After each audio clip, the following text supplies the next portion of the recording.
All right, let's jump right into this one. Today, we're unpacking a truly wild, deeply fascinating document from 2019. It was written by an author known as D. Form Buddha, or Zhu.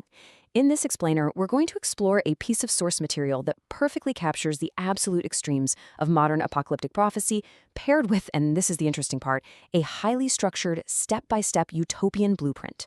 So it's a text that warns of an impending global collapse, sure, but uniquely, it also provides an incredibly specific escape plan. Whether you're into sociology, philosophy, or you're just genuinely intrigued by how different fringe groups envision the future of humanity, I promise you, there is a lot to unpack here. To really grasp the full scope of this manifesto, here's our roadmap. First up, the approaching catastrophe. Second, the root causes. Third, the new oasis solution. Fourth, a millennium utopian vision. And finally, the final disclaimer. All right, kicking things off with Section 1, the approaching catastrophe. Right out of the gate, the text proposes a terrifyingly specific timeline. The author claims that within just a decade of the text's publication, the world is going to experience cascading disasters. We're talking severe social unrest where people literally savage each other for basic survival resources, stuff like food and water. Soon after this chaos kicks off, the text predicts the absolute total failure of all government functions, even the United Nations. And the grim finale to all this? Within the next 30 years, the author estimates the global population will be slashed by more than half. Over half of humanity, just gone. So you're probably wondering, what exactly triggers this massive societal collapse? Well, the author lists an immense, almost biblical scale of environmental disasters. We are talking unending, relentless droughts and floods, massive hailstorms, hurricanes, insect calamities, earthquakes, extreme weather, pestilence, the whole shebang. According to the text, this barrage of natural disasters is going to turn hundreds of millions of people into refugees. This isn't painted as some slow, gradual decline either. It is presented as a rapid, violent competition for limited resources that completely and utterly overwhelms modern society's ability to cope. And the manifesto doesn't stop there. It makes this incredibly bold geopolitical claim. When these changes hit, they hit instantaneously. The world's most powerful empires, and it specifically names the United States, China, Russia, Germany, Japan, and France, will just collapse and disappear forever. The text envisions a world, quite literally, plunged into darkness and silence. Most of the electricity is cut off, global communications are completely severed, and international authority just ceases to exist. Even religious organizations, the author notes, are going to be way too fragmented to swoop in and save humanity. Which brings us to Section 2, the root causes. So whose fault is all this doom and gloom? The author attributes this impending apocalypse to two intersecting drivers. First, there's a cosmic element, which he calls the grand adjustment of universal life. Basically, the author describes this as a predetermined script arrangement, meaning this global shift is a fundamental, totally inevitable cosmic event. But, coupled with this, is a human element. The text explicitly blames the state of consciousness of humans, specifically pointing a very direct finger at recent generations.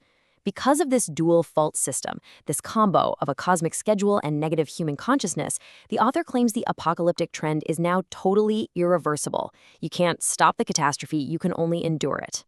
Moving right along to Section 3, the new oasis solution. Now, to guide humanity through this upcoming crisis, Xu lays out a very clear timeline of his own preparations. He claims the theoretical groundwork, which he compiled in texts like the Lifechanyuan corpus and the 800 Values for New Era Human Beings, began way back in 2002. By 2009, this moved from mere theory into actual practice. And as of the writing of this message, he declares that both the theoretical and practical prep are 100% ready to guide surviving humans into a new millennium. Essentially, he's ringing the alarm bells right now so that sages can plan in advance, rather than panicking when the grid eventually goes down. The physical manifestation of all this preparation is what the text calls the new oasis of life. Originally, they called this the second home. And look, this isn't just some underground doomsday bunker. It is defined as a completely new mode of production and life created by Lifechanyuan. It's explicitly positioned as a modern-day Noah's Ark for the new era. This is the ultimate sanctuary. It's exactly where people are meant to weather the terrifying storm of failing superpowers and collapsing ecosystems that we talked about earlier. Which leads us to what happens after the dust settles in Section 4, a millennium utopian vision. The text makes a highly specific, honestly almost strangely precise quantitative prediction here. It claims that exactly 10 years from the time of writing, there will be exactly 256 branches of this new oasis of life, scattered all throughout the world. These 256 locations are basically the seeds of the new world. Once all the chaos finally subsides, the new order of humanity is supposedly going to expand outward, globally, from these specific hubs. And the society that expands from those 256 hubs, it is described as a radical, borderless utopia. The text envisions a brand new human existence where the entire world operates as a single family.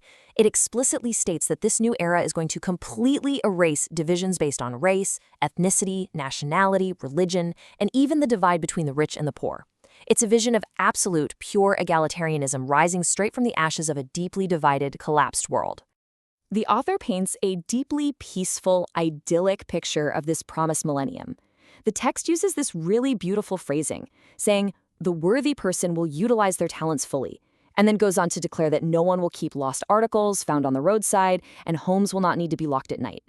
It illustrates a society that is completely devoid of crime, greed, or fear, which is obviously a stark contrast to the bloody competition for resources predicted in the apocalyptic timeline. It is the ultimate dream of a happy, joyous, and free existence. And to prove this isn't just purely theoretical, the author provides concrete locations that are allegedly already up and running. First, there's a nonprofit called the International Big Family located in British Columbia, Canada, which is meant for those willing to enter the oasis in advance. Plus, there's a branch in Chiang Mai, Thailand, open for people who want to explore these values and test out this new life mode. But, and this is a big but, the author adds a very strict precondition. To join, you must be a sage. He explicitly states that ignorant people, mortals, or the laity are simply not welcome. So it's an open invitation, for sure, but only to a very select, spiritually aligned demographic. And that brings us to our final part, Section 5, the final disclaimer.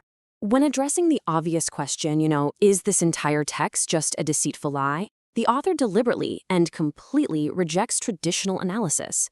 The text literally claims it is impossible to draw a conclusion by logical reasoning and intelligent analysis. You can't think your way through this. Instead, the author insists that the absolutely only way to judge the truth of this message is through your own spirituality. You are asked to feel the truth of the prophecy rather than analyze it. But right at the very end, we get the ultimate twist. After detailing the terrifying deaths of billions of people and the total collapse of the modern world, the author makes an incredibly surprising admission. He writes that he actually hopes the world's development goes differently. The quote reads, "I would prefer that Lifechanyuan become notorious for this wrong prediction because no one wants such a tragic catastrophe to happen." He even invites the masses to just regard the whole message as a joke to laugh at and ridicule over dinner. It is such a striking moment of vulnerability. The prophet is essentially admitting he desperately, genuinely hopes his own horrific prophecy fails to come true. Which brings us to our final thought for this explainer. We've just walked through a highly detailed, intense blueprint of cosmic destruction and utopian rebirth. But when the architect of that very blueprint ends by hoping it's all just a massive, laughable mistake to spare humanity from suffering, it forces us to ask a much deeper question. When a prophet hopes their own doomsday prediction is just a joke, what does it reveal about humanity's enduring fascination with apocalyptic narratives? Are these texts really about predicting the future, or are they actually just a profound way of coping with our own anxieties about the incredibly fragile world we live in today? It's definitely something to think about. Thanks for joining me on this deep dive, and as always, keep seeking to understand the ideas that shape our world.